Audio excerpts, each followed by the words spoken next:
I cannot move. Human, if you can, run away. What is...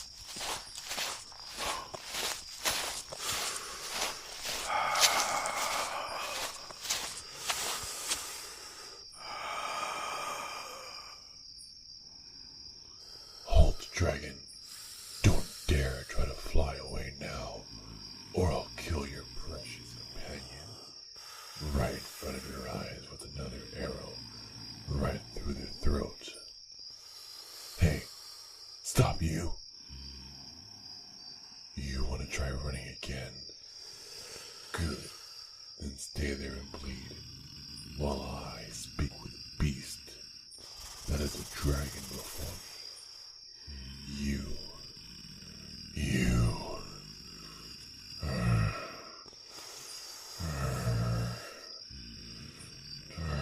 Dragon, you have made very, very bad choices.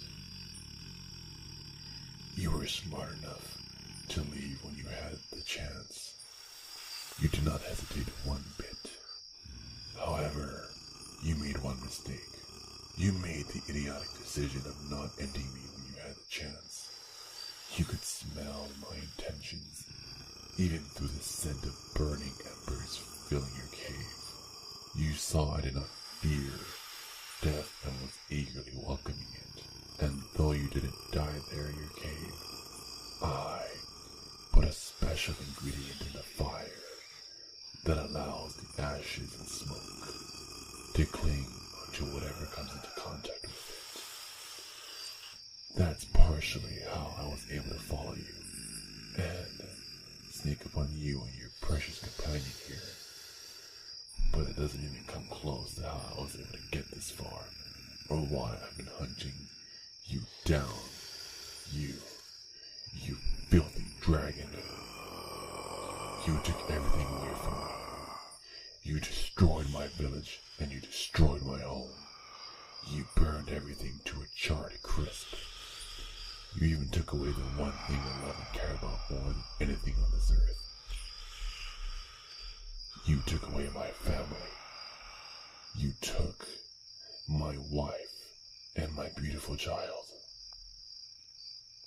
All I heard was their screams of agony. My wife, my beloved, called out to me to save her and the child. Her voice shrieking with agony and fear. I watched them both burn in front of my eyes. I fell to my knees and sobbed and pummeled the soil, hoping I could crack the earth open and unleash the fire of Hades. Though my actions didn't do anything but create dents in the ground, Hades was unleashed from the depths of my soul. I stood up. I could feel anger flow in my veins.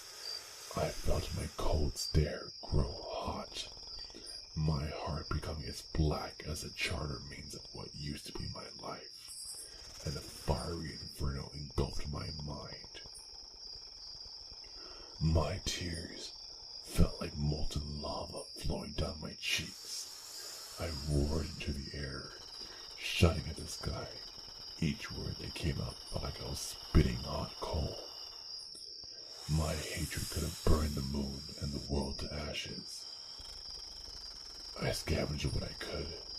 Wood, arrowheads, string, even poison from the plants that were left unscathed. I ran for miles and miles on end. I ran so hard, my anger fueling me so much that the ground before me trembled and burned to the ground and the snow. My lungs screamed for me to stop, but my hate told me to run as far and as hard as I could. I saw my breath turn from a white mist to a black smoke. My eyes felt like they could melt stone.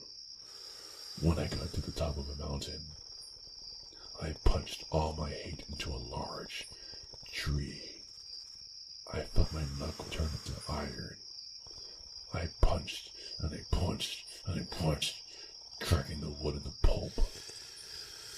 I forged swords from large branches and swung at the air, pretending to pierce your beast heart. I cursed you, beast, dragging with every swing of my weapon. I swung until my hands were covered in splints, and the sword was nearly decimated in my hands. It wasn't enough. So, I ran back and forged my own sword.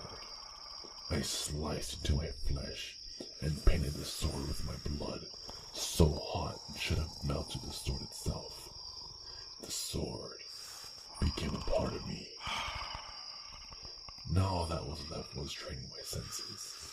I fled to the forest as soon as the moon ignited the sky with its warm blue glow. I sat and patiently waited for weeks on end, hearing the sounds and training to focus only on one thing at a time. No serpent nor other beasts could come close to me before I turned them into a bloody, gore pile of mulch. I trained my sight by staring patiently at the horizon, watching and waiting for anything, even the smallest, tiniest insect, to cross my line of sight. But that wasn't enough. I knew I couldn't take down a beast of your magnitude by myself. You survived thus far, so I knew you must be a special breed of dragon. I made the choice to seek out the help of a potions master, and he gave me a bottle of dragon's blood. As soon as my lips caressed the opening, the blood started flowing down my throat. It tasted of the sweetest wine. It coursed through my body. I felt everything change. My senses were beyond even those of animals. I looked in the mirror to find my eyes had changed to black as darkness. My teeth had sharpened and my skin felt tough to the touch. I thanked him with whatever gold I had, and I ran with my arrows and my sword. I chased you, dragon, and your companions sent down. Days turned into nights, nights turned to weeks. I didn't care, not one bit. I didn't care about how cold or hot it was. I didn't care if I had to climb mountains or swim through the treacherous streams. By God, I didn't even care about my king's bounty he offered. I just cared only about killing you, dragon. Killing you slowly, so you could know the agony I felt that slowly consumed my soul. But now, I have you right where I want you. I always knew this moment would come. However, I've had a change of heart. You aren't gonna die by my blade or my arrows right here now. No, you deserve to watch the remaining survivors of my once great village witness your demise. Just like how they and myself had to watch our loved ones die. And you human, you will be chained to the wall. Shackled to the wall. Imprisoned for the betrayal of your people. For the betrayal of humans. You, human, know that humans and dragons can never work with one another. So, with that being said, I have a gift for you, you worthless, pitiful worm. And down goes the true king. As for you, dragon, you really ought to sleep. We can't leave you all dirty like these, with stab and puncture wounds. We have a show to perform.